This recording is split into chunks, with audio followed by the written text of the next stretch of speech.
Hello friends, வணக்கம். விடியல்லேருந்து இன்றைக்கி நம்ம குக் வித் கோமாளியில் செஞ்ச கிரேஸ் அக்கா செஞ்சாங்க இல்லையா, கேப்சிகம் அல்வா, அதாங்க செஞ்சுருக்கோம்.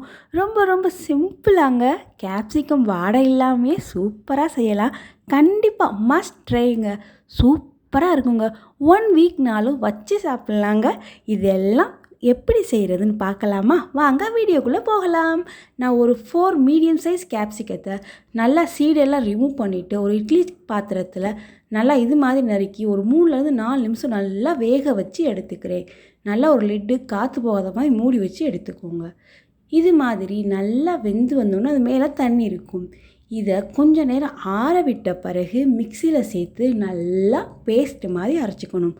ஆறின பிறகு தான் அரைக்கணும், இல்லைன்னா தெரிச்சிடும். அடுத்து ஒரு பேனில் ஒரு 4 டேபிள் ஸ்பூன்லேருந்து 5 டேபிள் ஸ்பூன் நெய் ஊற்றிக்கோங்க. நெய் ஊற்றிட்டு கொஞ்சோண்டு வெள்ளரி விதையை நல்லா வதக்கிக்கோங்க. நீங்கள் கேஷ்யூ நட்னாலும் சேர்க்கலாம், பாதாம்னாலும் சேர்க்கலாம். நான் இன்றைக்கி வெள்ளரி விதை தான் சேர்த்துருக்கேன். அடுத்து அரைச்சி வச்ச கேப்சிகத்தை அந்த நெய்யிலேயே போட்டு நல்லா வதக்குங்க. கண்டிப்பாக ஒரு 5 மினிட்ஸ் நல்லா வதக்கின பிறகு நம்ம இடையிலையே கார்ன்ஃப்ளவர் மாவு கரைச்சி வச்சுப்போம். இந்த 4 கேப்சிகத்துக்கு 3 டேபிள் ஸ்பூன் கார்ன்ஃப்ளவர் மாவு கரெக்டாக இருக்கும். தண்ணி ஊற்றி கரைக்க போகிறது இல்லை. நம்ம பால் ஊற்றி 1 டம்ளர் கிட்ட பால் ஊற்றி நல்லா கரைச்சிக்கிறோம். ஏன்னா இது அப்போ தான் அந்த மாவு நல்லா வெந்து வரும், அதுக்காண்டி தான். அடுத்து நம்ம கொஞ்சம் வத்தின கேப்சிகத்தில் வதக்காத வெள்ளரி விதையை போட்டு நல்லா கிண்டிக்கோங்க. அப்போ தான் நம்ம இடையில கடித்து சாப்பிடும்போது நல்லா டேஸ்டியாக நட்ஸ் எல்லாம் கிடைக்கிற மாதிரி டேஸ்ட்டு கிடைக்கும். இந்த கேப்சிகத்துக்கு என்ன அளவுனா, நல்லா வதங்கி சுண்டி வந்த உடனே அதே மெஷர்மெண்ட்டில் நீங்கள் 1 கப் அரைக்கும் போது இருந்துச்சுன்னா அதில் 1/4 கப் சுகர் சேர்த்திங்கன்னா கரெக்டாக இருக்கும். இன்னும் உங்களுக்கு வேணால் ஒரு 2 டேபிள் ஸ்பூன் எக்ஸ்ட்ரா சேர்த்துக்கலாம். இதுதான் கரெக்டான அளவு. அடுத்து ஒரு 3 டேபிள் ஸ்பூன் நெய் நல்லா சேர்த்து நல்லா வதக்குங்க. கேப்சிகம் வாடையே தெரியக்கூடாது, அவ்வளோதான். சேர்த்திங்கன்னா சூப்பரான பர்ஃபி தயாராகிருங்க. நல்லா வதங்கி நல்லா ஹல்வா பதத்துக்கு வரும்போது நம்ம கரைச்சி வச்சுருக்கோம் இல்லையா கார்ன்ஃப்ளவர் மாவு, அதையும் போட்டு நல்லா கலக்குங்க. இந்த கார்ன் மாவு ஊற்றினோடனே நீங்கள் ஸ்லோ ஃப்ளேமில் தான் வைக்கணும். நல்லா கிளறி வந்தோன்னே கொஞ்சம் டேஸ்ட்டுக்காண்டி 2லேருந்து 3 டேபிள் ஸ்பூன் பால் பவுடர் சேர்த்துக்கோங்க. இது முற்றிலும் ஆப்ஷனல். உங்களுக்கு அவைலபிலிட்டி இருந்துச்சுன்னா சேர்த்து பாருங்கள். அது கொஞ்சம் தனி சுவையாக இருக்கும். ஆனால் டிஃப்ரெண்ட் டேஸ்ட்டே இருக்காதுங்க. நம்ம எப்பயும் போல் ஹல்வா சாப்பிடுவோம் இல்லையா, அதே டேஸ்ட்டில் தாங்க இருக்கும்.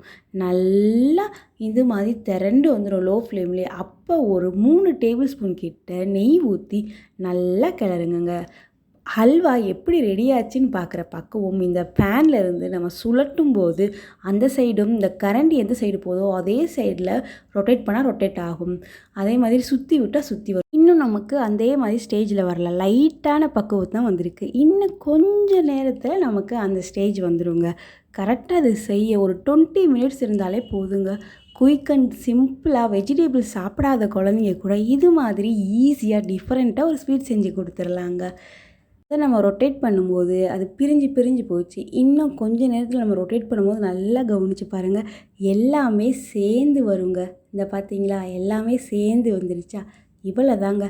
நம்ம எப்பயும் போல் ஒரு சில்வர் பாத்திரமோ இல்லைன்னா கண்ணாடி பவுலில் நல்லா க்ரீஸ் பண்ணிடணுங்க. நெய் கொஞ்சோண்டு க்ரீஸ் பண்ணிவிட்டு இதை அப்படியே சூடாக இருக்கும்போதே இதை அதில் கொட்டிடுங்க.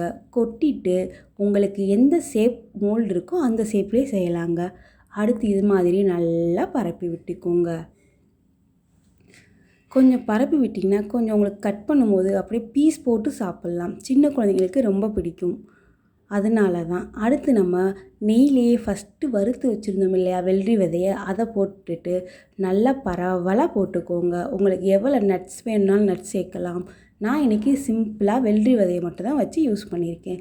இது கண்டிப்பாக அரை மணி நேரம் வெளியிலே வச்சு நல்லா ஆற விட்ட பிறகு பீஸ் போட்டிங்கன்னா அப்படியே கரெக்டாக அல்வா பக்குவத்தில் சூப்பராக இருக்கும். கண்டிப்பாக ட்ரை பண்ணி பாருங்கள். நன்றி. அடுத்த வீடியோவில் பார்க்கலாம். பாய்.